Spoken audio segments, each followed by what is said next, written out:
The old Audi RS E-Tron GT was fast, with 590 brake horsepower and a boost facility that increased that figure to 637 brake horsepower. The RS E-Tron GT completed 0 to 60 in 3.3 seconds.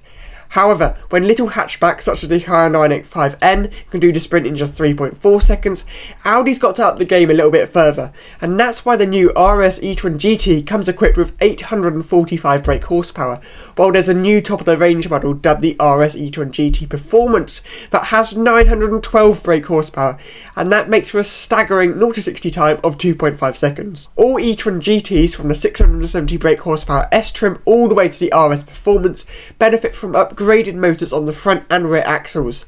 Only the top spec RS Performance though is equipped with a revised pulse generator for a higher discharge current, but this allows it to produce significantly more power than the RS.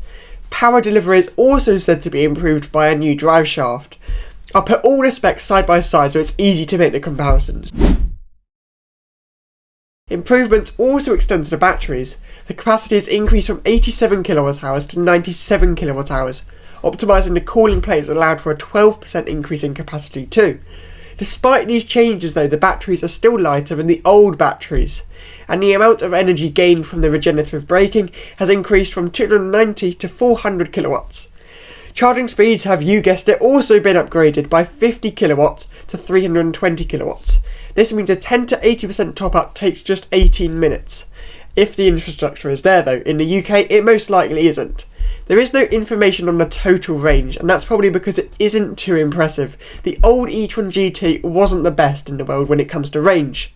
One of the best things about the E-Tron GT was its comfort and handling balance. A newly developed air suspension is standard on all models, while there is the option to upgrade to the active suspension. This system allows the car to tilt in corners to compensate for the car's pitching and rolling. Rear wheel steering is also optional and reduces the turning circle by 0.6 metres and increases the agility at higher speeds. These changes should make the new E-Tron GT and a closely related Taycan the best in the business when it comes to the comfort and handling balance. On many EVs, the exterior facelifts are a bit like Spot the Difference. I think the new E-Tron GT though does enough to make it distinctive over the pre-facelift. If I put the two models up side by side, I think you'll see what I mean. The inside is very similar to the pre-facelift, which is not necessarily bad because that car's interior has useful physical controls and is high quality. What isn't as useful though is the changes made to the steering wheel, because although it's flat bottomed, it's now made up of touch sensitive controls which are a lot more fiddly than physical controls. Audi has kindly made the 14-way adjustable seats standard across the range as well. Overall, this Audi E-Tron GT is considerably more competitive than the old one. The power increase, the charging improvements and the exterior changes make it look fresh. In Germany, the RS E-Tron GT Performance, i.e. the top of the range model, cost the equivalent of £135,000.